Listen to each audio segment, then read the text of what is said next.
Meher joining us with the latest on that story. Meher, once again, we seem to see the Delhi government and the centre literally passing the buck, even as the Supreme Court holds them all up in no uncertain terms.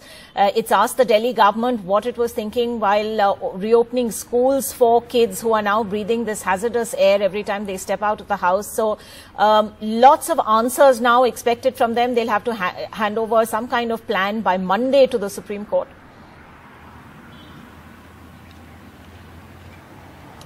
So, Ankita, I am right now in Delhi and it's high noon time, it's 1 p.m. But of course, you can see behind me, even in the sunshine, you can still see some smoke in the air. Even during sunshine, there is a haze. Now, Delhi NCR cities are at the top of the list of the top 10 cities that are suffering the worst because of the pollution problem. Noida is at number 1.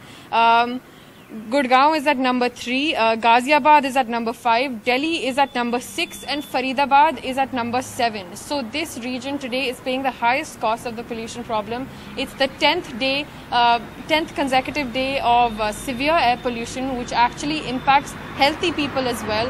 And the Delhi government has actually advised lots of people to stay home during this weather. But of course, as we can see, many people don't really have the option of doing that.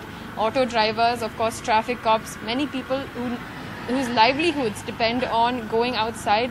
Now, the Delhi government is going to have an emergency meeting today. There is also an emergency meeting planned with the centre.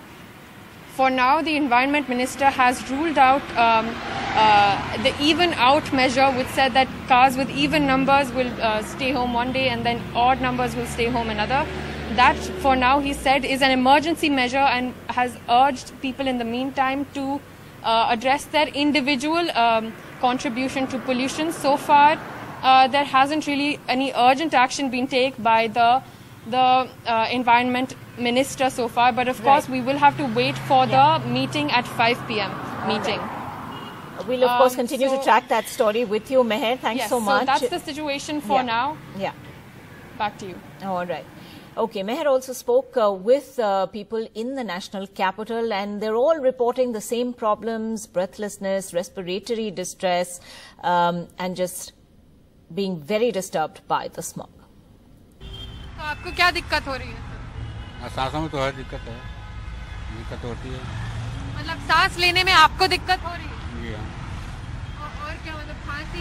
हल्का सा घुटन सी भी होती है। घर के अंदर रहेंगे तो फिर काम खर्च कहाँ से चलेंगे? काम तो करेंगे तभी तो खर्च चलेंगे। No works at all because my son-in-law won't let me get out.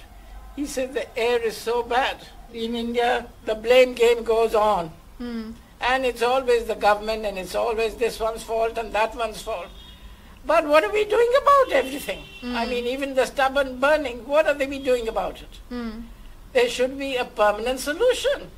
And a permanent solution to this air as well in the city. You can imagine the poor children, if they should have asthma or anything, it's terrible for them.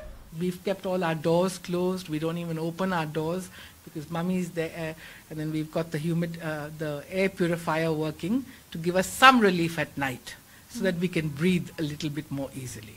It has been absolute failure on the government's part. I do not know what they're doing, because I think everyone has a right to live and have, that's all we ask for is pure air, good air. And if that they can't give us, which is our fundamental rights, then I think the government should just change or fall down. I don't know what to say.